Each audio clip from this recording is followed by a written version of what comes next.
পৃথিবীর বাইরে কি প্রাণের অস্তিত্ব সম্ভব? এই একটি প্রশ্ন ঘিরে বহুদিন ধরে চলছে বিজ্ঞানীদের নানা গবেষণা। লেখা হয়েছে বিভিন্ন ফিকশন, বানানো হয়েছে বহু সিনেমা।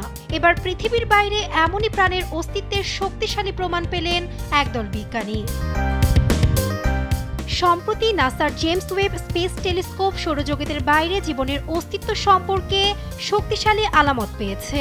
এটা এখন পর্যন্ত সবচেয়ে শক্তিশালী প্রমাণ বলছে গবেষক দল। K218b নামের একটি গ্রহের বায়ুমণ্ডল নিয়ে দীর্ঘদিন পর্যবেক্ষণের পর এ দাবি ক্যামব্রিজ বিশ্ববিদ্যালয়ের জ্যোতির্বিজ্ঞান ইনস্টিটিউটের প্রধান গবেষক অধ্যাপক মিক্কু মধুসূদনের।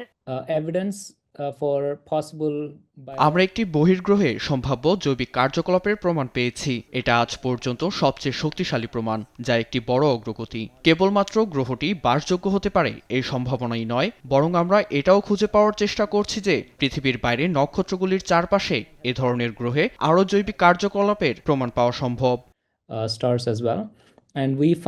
K218b গ্রহটি পৃথিবীর তুলনায় 2.5 গুণ বড়, যার অবস্থান 700 ট্রিলিয়ন মাইল দূরে। অন্যদিকে গবেষণায় ব্যবহৃত নাসার জেমস ওয়েব স্পেস টেলিস্কোপ বা JWST এতটাই শক্তিশালী যা সূর্যের মধ্য দিয়ে আসা আলো থেকে গ্রহের বায়ুমণ্ডলের রাসায়নিক গঠনও বিশ্লেষণ করতে পারে।